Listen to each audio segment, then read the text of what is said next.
I'm going to introduce Carissa Carmen. Her teaching and artistic work are extensions of her passion for collaboration and sustainable practices in the arts.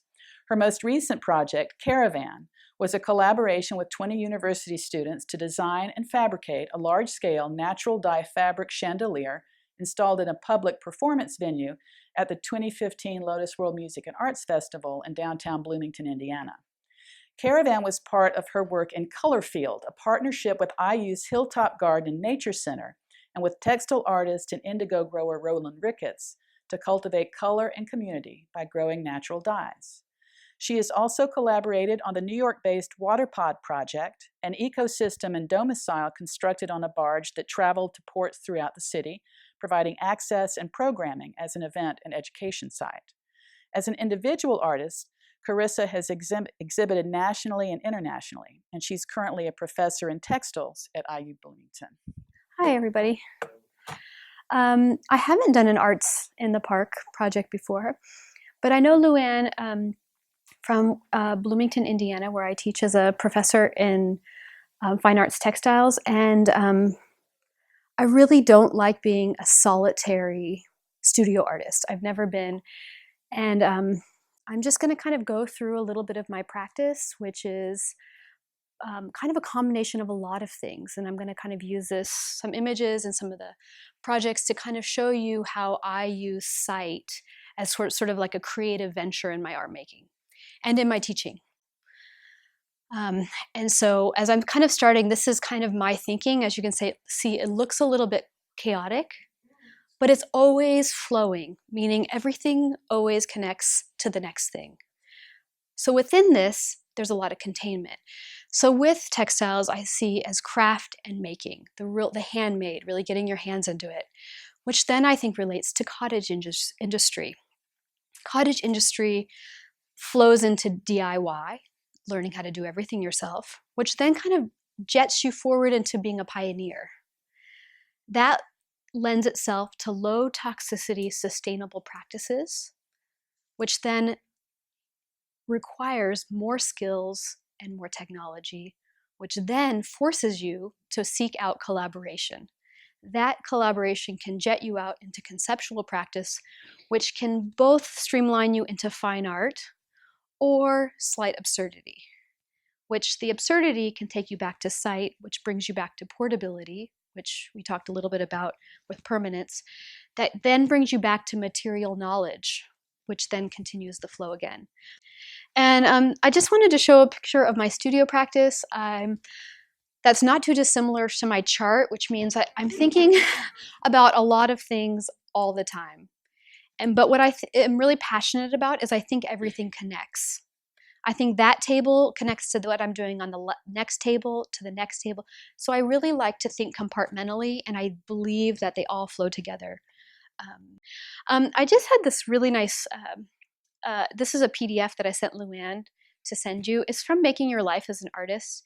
It's one of like the most pragmatic and sensible books about, or publication about, making your life as an artist. And this is one of the quotes in there. The secret of artists who make it work is they use the skills, resourcefulness, and creativity of their art practice in all aspects of their lives. Got it. So I'm just going to go through a handful of projects. I'm going to just talk about them pretty briefly in case you have more detailed questions.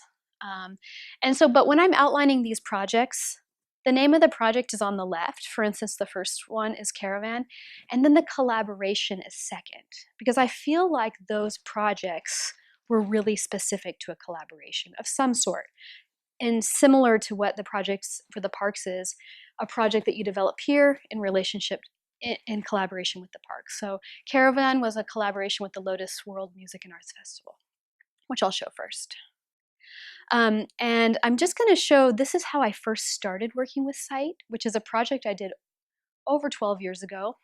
This was a bathroom in an internship house that I was living at, making $100 a month. Oh gosh, that's horrifying. And we took on the house as an art project. So here on the left, we were working in a ceramics facility. I handmade new black and white tiles dried them, glazed them, and then we did a series of repairs and art installations in the house. So it's just my first time I've ever worked on a specific site. But as you can see, I didn't match the tiles. Do you see that? I didn't want it to look exactly like the original. I wanted to have my own input on it. So I would say this is kind of how I work. I want to follow the rules of tile making. I want to make them myself, but I also want to shake up the rules, but maintain it being very functional. Oh, I'm sorry. And this is another project called Moving In, where we drew all of the objects in our house. We projected them onto a gallery wall, and we moved into the gallery with the domestic items that would bring us comfort. So just looking at drawing practices, projecting, having false senses of home and comfort. And then my first really specific project that was called The Great Speckled Bird. And The Great Speckled Bird was a newspaper for a small town. The newspaper was delivered over the course of 2 months of living in a small town. It was the first time I wrote it in a grant, and when I got there, I actually did the entire project that I proposed. And they said, "You mean you're gonna do the project you proposed?" And I said, "Well, yeah, isn't that why you propose it?"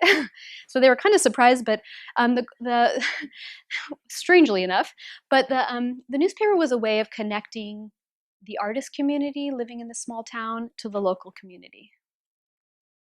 And so over the course of the 6 weeks that I was there, 2 months, I devised a 6-week newspaper, which was a hand-drawn, photocopied edition, and I created a newspaper route and I delivered it. It was called the Almost Always Sunday paper because the photocopier in town, there was only one, was closed on Sunday, so if I didn't get it in by Saturday at 5, I had to wait till Monday.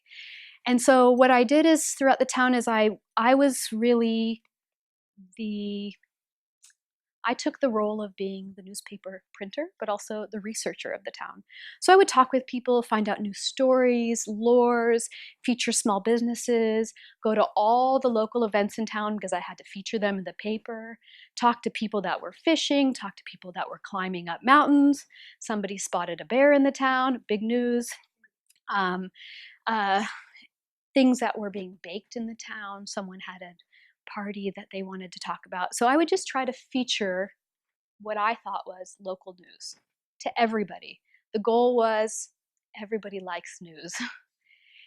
I was pretty unanimous. I never announced myself as a newspaper writer, but people slowly started connecting the dots. And they really loved it when they were featured in the paper. So that was my first time I ever really went specifically to the site. The town was the shape of a T. One street this way, one street that way. Very small town, maybe 1,200 people. And the newspaper was the talk of a town, but not at first. It wasn't the talk of the town until maybe the 4th week. But my goal was to keep really strong and steady and create a slow building movement. And then I said, oh, I love working this way. This is a project for this town. This project could never happen anywhere. I said, this is like pulling everything I do together, and I can be really professional about making my own newspaper, right? So this is a list of things that I think is really, I've really enjoyed about being really specific to site, which is identifying one's own skill, finding the confidence to develop professional resources, seeing every project as a job. I know as an artist, you're saying, oh, I'm an artist, and people say, oh, you paint, right? And I said, well, no, it's my job. That's my job. And so when I do these projects, I kind of take the notion like, this project is my new job. So if you approach it like that, you can call anybody you need to and say, I'm doing this job and I need your help with this. People respect you completely differently than if you say, I have this idea.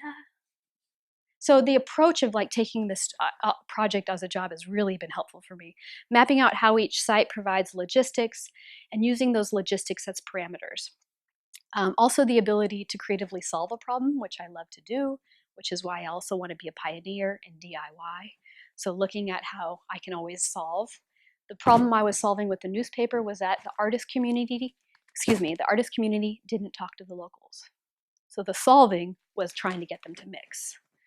And then recognizing each site's community, which is also your audience, and then using site specificity as a way to channel your creative vision. So then I'll just show you Caravan, which was a partnership with the Lotus World Music and Arts Festival. This was the final installation. They have what they call their main stage, and their main stage is this a really beautiful, enormous tent.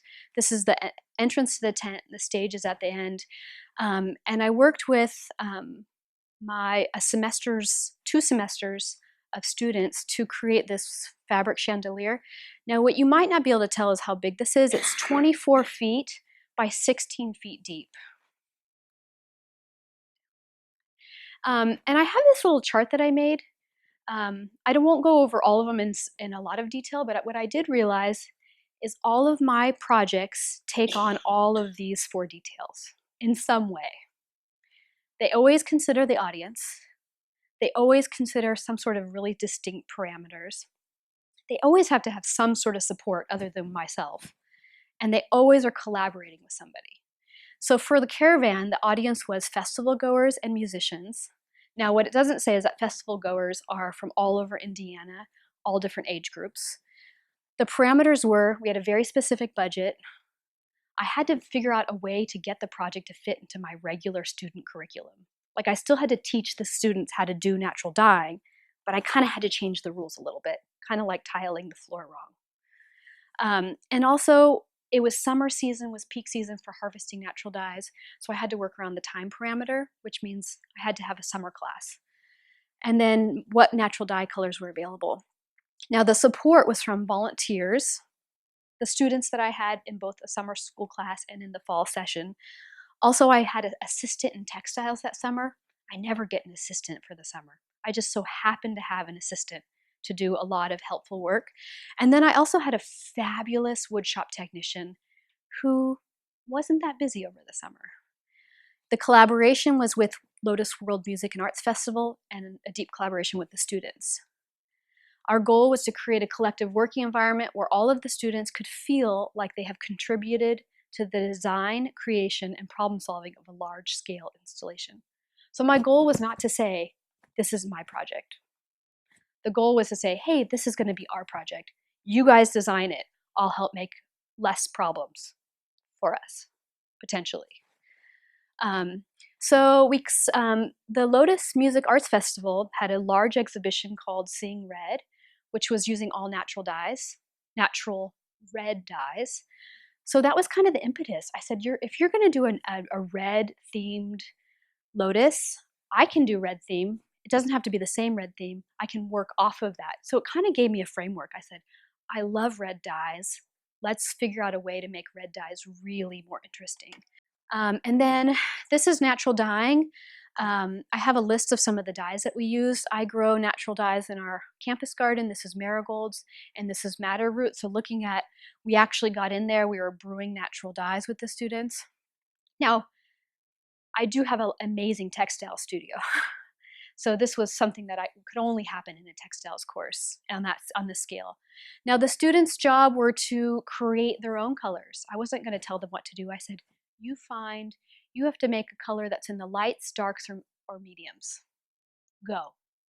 You can use any of these plants on this list to make any color combination. So kind of giving them, you experiment. You tell me what's a beautiful color, instead of telling them the recipe and having them following it. So having a big collaborator and having a student, here she is, she's designing it on the computer, helping us to figure out how it's going to look in the end final results. And then here's the map of our layout.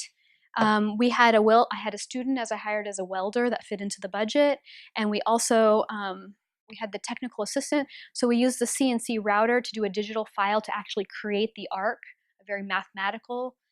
What I think is really helpful is knowing who those assistants are and then knowing what their skill set is. For instance, one of the assistants said, oh, I just learned AutoCAD. Do you want me to draw those arcs and the whole prototype? And I said, why, yes. I do not know AutoCAD. there's only so much you can learn. And so she said, well, I'm hired here for the summer. What do you need me to do? And I said, AutoCAD this arc. So it really helps to know their skill level. And it really helps move things. Now, based on what they know how to do is what we use. Now, if they didn't know how to do it, we wouldn't do it that way. So it just was circumstances to who I was working with. So here's us installing the work. We have it on these aluminum pieces, all hands on deck. The students were actually really savvy, actually. Some students had walked in here and never, ever worked with textiles, ever before in their life. They didn't know how to sew, they didn't know how to dye. And so what would happen is they kind of developed, some of the more adventurous students kind of dove right in and kind of modeled how to do it better. Dyeing really evenly is really hard when you have a lot of cloth. I mean, it's like your whole body's rinsing, and everyone kind of taught each other. But I gave them a lot of freedom, and I think they thanked me for the freedom, because I said, oh, it looks a little modeled, keep dyeing. Just keep dyeing. It's not about, at this point, we were not about quality, we're about you learning through the project and then creating an illusion. So this is fabric, and sorry, I probably never said that it was fabric. And we ordered, part of our budget was actually all fabric, and maybe a couple, it was like $1,000 in fabric and $400 in dye, $400 or $500 in actual dye extracts. And then we had about $500, it was a $2,000 budget, and about $500 to build, just enough for the wood and the aluminum rods. But that was it. Like, we were on a super tight budget. So I said, let's make this fabric go really far. And so this was a 3-day installation. So we had the install day. We had this like forklift, what do they call them? Cherry picker, which we didn't know how to use. So we had to, plan some time to like figure out how to use how to use a cherry picker, because you're in theater. Figure out how to use the cherry picker. No one could get hurt. We had to actually hoist it into the air over 26 feet. It was and I talked with engineers, I talked with other artists. I said, how am I going to get this up high? Who do I have? Who is going to be there to help me? And they said, oh, well, the people that are installing the tents, they'll be there. And I said, well, how much will they do for me? Because I can't get up to that there's a 26-foot post up there that I need to hang the hanger. Who's going to hang it? So I got there early. I kind of negotiated. They said, we'll hang up the metal posts if you can get your structure up. So we used a pulley system, a very low-tech pulley system, thankfully, right? Pulley system, all 4 corners. It was pretty lightweight. Now, the thing about fabric is it's really portable, but it takes a lot of time to install. So a lot of the installation was while we were there. But what the success was that a lot of hands were in it, and they all collectively built the parts that then built the whole. And let's see. Sorry, I'm kind of such a funny angle here. And so the final installation was really what we called a caravan. And the caravan was meant to like bring all of these cultures that used the colors of red to create this sort of like welcoming what we called like a soft chandelier, so that people felt a sense of comfort when they entered the tent, and they felt not just really kind of like they were entering, like it was the entrance of you're walking into a big museum or a large building. So when the main theater was on, a lighting designer had projected some really beautiful patterns onto it, something I had not expected, and the colors shifted throughout the entire evening. So the music was moving, a little hip hop, a little jazz, and the patterning and the colors were shifting. So in the end, it became a collaboration between not only our students, but also then the lighting designer and the musicians. So it was like this chandelier was kind of combining all of us, which is why it kind of fell under the caravan topic. Did you purchase the natural dyes and then the students mixed them to their satisfaction? So they didn't actually create the dyes? Well, what they did is we had about 9 dyes. I said, okay, these are the 9.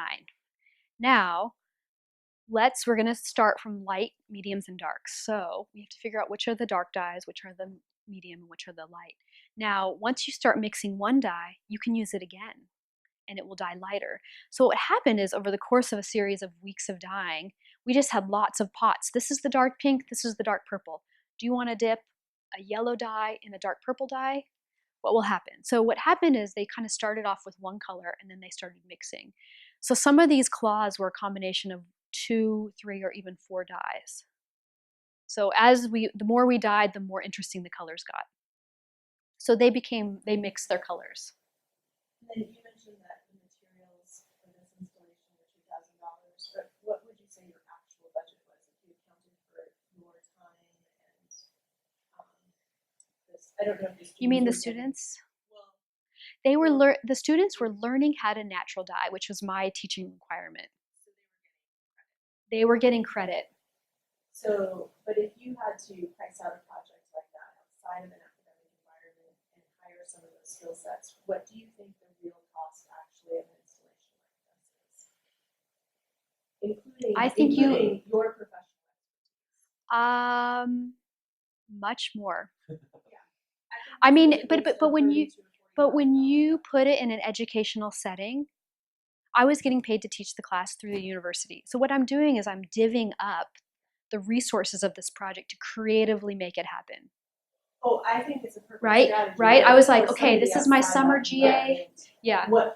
how should we be, for somebody Yeah. outside that environment? For I someone would- outside of this I would environment, this is what I would do.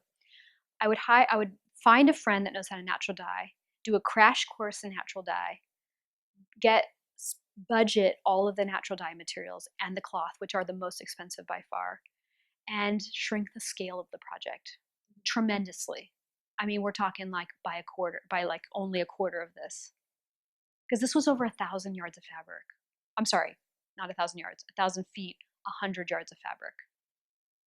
I guess I really appreciate that perspective. I guess I'm Yeah. only just mentioning it as a community of people No, who I do think- projects like this that No, it's important because if anybody outside the environment that you were Mhm. working in wanted to recreate something on this scale, when we're looking at funding sources, Mhm. you don't want to just go after $2,000. yeah. You want to go after a much larger Oh, yes. amount of money. To I mean, there's a actually lot of account for incidentals that, for what it instance, actually took to you pull wouldn't this have off. foresight into. For instance, I'm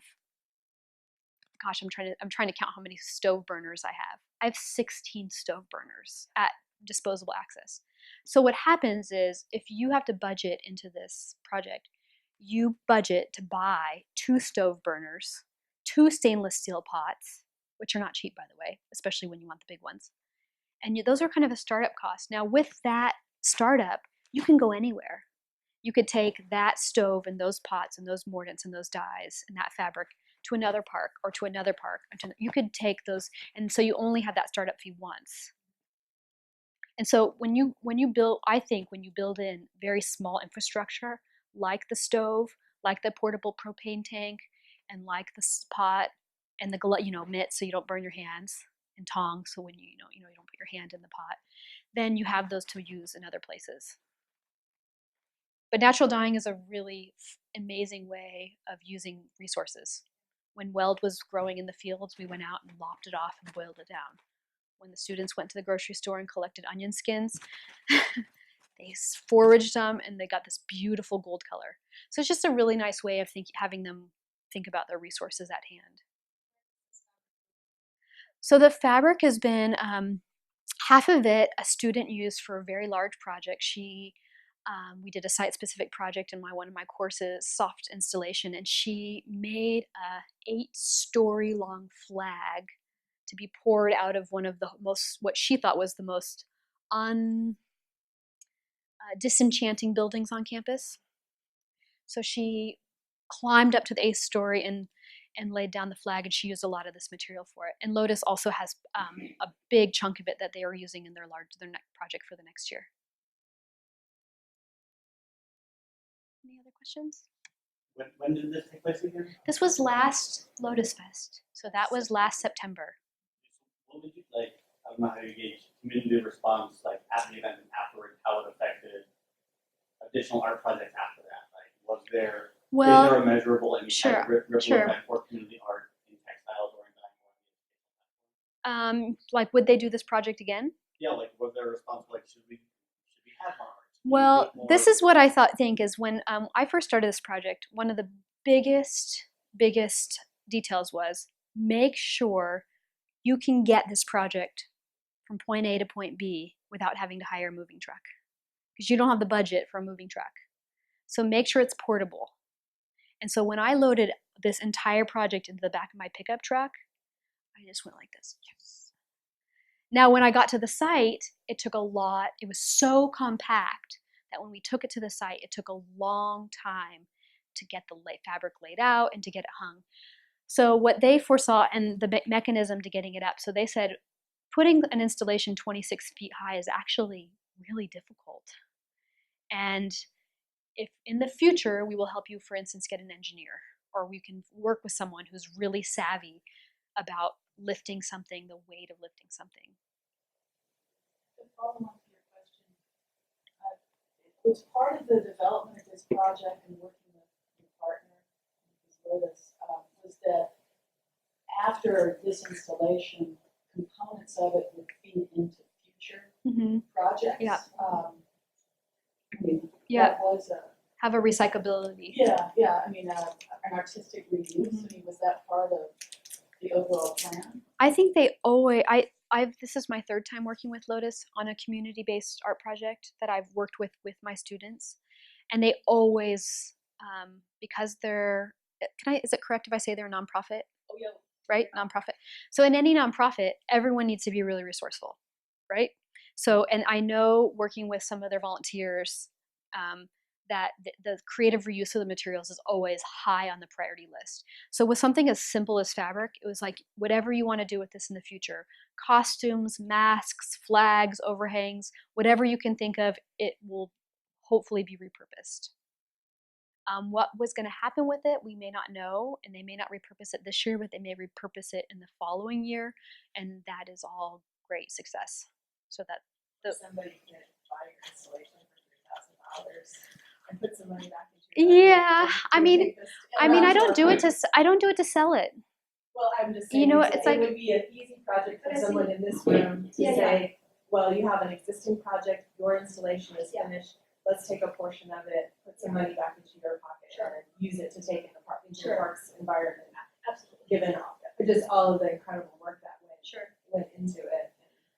I mean, that's a very likely possibility. I mean, For it your doesn't end students. here, right? It can end here if I want it to end here, but if you have the vision for it to continue in some form here, then I think that was a possibility too. And Lotus has told me, if you have a vision for this, please use. And I said, no, I think you can have a vision. Maybe something will come up, and so we left it open. And all of these were, these are introduction to textile students. These are students that like literally have never even maybe put a thread through a needle. So I was trying to really get a simple skill set. You want me to show you my next project? Okay.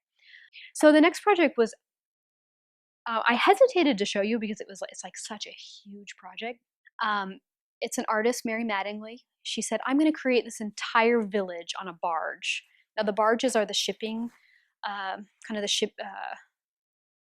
the shipping boats that transport all the materials up and down the Hudson River in New York City. She goes, we're going to create an entire ecosystem, a closed loop ecosystem. Now, since you're an artist and your day job is working at this greenhouse, I think you should be knowledgeable. Like, what do we do? What do we grow? We want to grow everything for the people to live. And then we have this engineer in California having his students building all of the alternative technologies. She said, I came on to install, build, and realize the garden systems. I've worked with gardens for years, kind of as my day job. So I said, oh, I know what to do. I can, no problem. What do you need me to grow? She goes, whatever you think we need. So this is the barge that's been launched. It moved to 5 different docks in New York City to all the different boroughs. It was a project that I was on the building side of, which means we helped get it afloat. Now in the end, it became really a portable museum. That's really what they named it as. And the New York Parks Department actually launched it as a New York park. Took a lot of negotiation for them to do it, but we did get a state park sign because I said, if you can kind of pitch the education of this, we're really on board. First of all, let's just say New York City in the summer is peak waterfront time. Everyone wants to be at the water. Everyone wants to be in some sort of park educational community. So if you guys can target that, we will fully support you. So here we had this quite large dome, which became kind of the weatherproof area when it rained, because you can see this is an outdoor living. There was a place for 4 people to live. There was a full kitchen, a compostable toilet. There was a full water, sorry, I just lost words, filtration system. So cooking water, urine, everything was filtered through an entire system to then water the plants. Chickens were on board for the eggs. And so I just love that chickens made it to the New York Times in the art section. That was my phrase. The chickens had to get a license because they were on public display, which I thought was hilarious. And then go ahead. So just a small blurb. It was designing an art project that merges science and art to engage people in a new environment through a network of educators, artists, designers, and also government officials. The WaterPod aims to collaborate, sharing knowledge and resources to solve problems. Going back to solving problems in DIY, this is what everyone that was working on this project did. Figured out how to make something totally impossible happen. One, working with the parks meant you had to be safe. Having public come on, meaning it had to be wheelchair accessible, also had to pass all marine level all the requirements for the marine life. The barge couldn't be parked in a parking spot for very long because the shadow cast on would be detrimental to the underground living system. Lots of logistics we had no idea about. So it was just a really interesting, and again, we had audience, parameter, support, and collaboration. The audience was inner city kids and families, also cultural communities. So the southern part of Brooklyn was a huge Russian community, a huge Polish community. So thinking about growing things that would be relatable to either of those communities. Also, there were scientists, urban green enthusiasts, local farmers. And then our parameters were the space, meaning nothing could exceed the size of the barge. The time, we had 2 months to get a barge, buy it, and build it. And partnership deadlines. The mayor of the city said, we will bring you to South Street Seaport, the biggest tourist destination in New York City, if you can be done by June 1st. Now, the first barge we got sunk. The second one we didn't get until May 1st, which means our 2-month window of building this barge shrunk down to the 1-month window, and it was a sheer DIY sensibility. What can you build with the materials you have in that time frame? The materials we tried to repurpose, which means we went to the top of this building to get all of this old wood, whatever we could find. We were on Craigslist, we were on dump days, we had calls out for we had like 0 budget. We had to find any building materials we can. We had a full range of appropriate technology. We had solar panels. We had these small computers, which they typically send to developing countries because they're really low electronic use and they can be solar powered. We had these water systems. So the garden was everything imaginable. And at the time I was working at a greenhouse, but we found a gardener. He was one of the parks, I would say, in charge. He ran a park on the southern part of Brooklyn, and he was a really big gardener. And he said, what do you need me to grow? I actually have a greenhouse. No one really knows about it, but I just maintain it on the back of this park lot. Well, I'll grow whatever you need. And he grew almost 90% of the garden from seedlings. We had strawberries, squash, we had chickens, beets, herbs. The goal was just a cultivating circular system. So this was a group, like on a typical really big work day, we had this many people. Now what was so interesting is we were in the Navy Yard, which is where they fix and maintain boats. Somehow, and I'm not sure how, we got special permission for the barge to be constructed in the Navy Yard. which meant, one, you had a special passcode, which made it was the one place in Brooklyn like no one has ever been. And we had special permission, which means it was really exciting for people to come out and be guest helpers. And also, when we got into a real pinch and we didn't know how to get 3,000 pounds of soil onto the barge with one wheelbarrow, they said, why don't we have some of our guys help you? Like tomorrow, 7 a.m.? So at 7 a.m., their welders and their maintenance staff brought their tractors and hoisted up bucket loads of 3,000 pound, only it only took them 4 bucket loads, but it would have taken us probably 3 days. And they bucket loaded all of our soil onto the barge, thus making our efforts possible. So working with this massive Navy Yard, and they donated 2 of their welders. They said, you got 2 welders today. We will weld any metal you need. What fences, electric poles, anything. But this was a crew, and whatever you knew how to do is what you did. Do you know how to use the drill? Go. Do you know how to do you know how to cut this wood? Go. Do you know how to saw all these tubes in half with that handsaw? Go. So pretty much whatever you could bring to the table to help make the project happen was part of it. So this just kind of shows you more of how it was activated as more of the museum site. Everywhere where it went, it kind of debuted it being an education site. Children, people interested in boating equipment, people excited about plants, people interested in chickens. Some people in New York City have never really seen chickens running around. I mean, it's kind of amazing to think that that's important education. So it was a constant evolving mecca of education, investigation, social dynamic. Some people came in and did radio shows, lectures, solar-powered movie screenings. So it became this space that was for everybody. It was for the really extraordinary artists, and it was for the really old grandfather farmer. Both people could be really satiated. Or sometimes people would come and tell you what you should do a little better. Like, how to get bigger strawberries. So it was also really nice that those that knew and were knowledgeable could also kind of give you some tips. I think I might leave it at that because I could probably talk much longer about all these projects, but any questions? Sure. What type of what would you say would be the most helpful thing for artists, individuals, and organizations that don't have the amount of resources that you've been able to use? I mean, what's so neat about this is, for instance, when I came on board, they said, hey, can you do the gardens? And I said, I don't even know how to get 3,000 pounds of soil. Like, what do I do to get 3,000? I don't even know.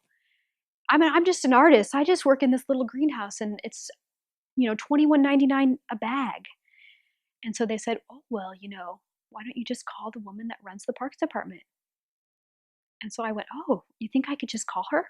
So I just called her. I'm working on this project. I think I need a really large amount of soil. I don't even know what kind of soil. I only need one soil. We don't even have a very good budget. What do you have? Oh, hold on, let me transfer you to my greenhouse. And then they tell me, this is all you need. Do you want us to donate it? I just got 3,000 pounds of soil donated from the New York Park System just by asking. So it's the goal of just taking the risk and saying, I don't have any resources, but I'm going to try to make some resources. I was shocked. I'll make a Yeah. connection, having observed a bunch of Parks and Parks projects and worked on smaller projects. And to get back to what you were asking about is scale. Is thinking about, what your ideal is, and then doing some budgetary investigation, and then looking at the space that you're going to be working in, and just think about what the ideal is and then what is doable. And deciding how many, whether it's something you can handle yourself or whether you need to get 1 or 2 helpers. Because $3,000, but I'm gonna. But anyway, part of it's scale, but also just the majority, I think, is scale. I find out also when you actually work your way through your budget, when you start saying, oh, I wonder how much I would need, when you kind of actually sometimes I do the budget first, I start realizing, maybe I need to change that a little bit so that you're working within your means.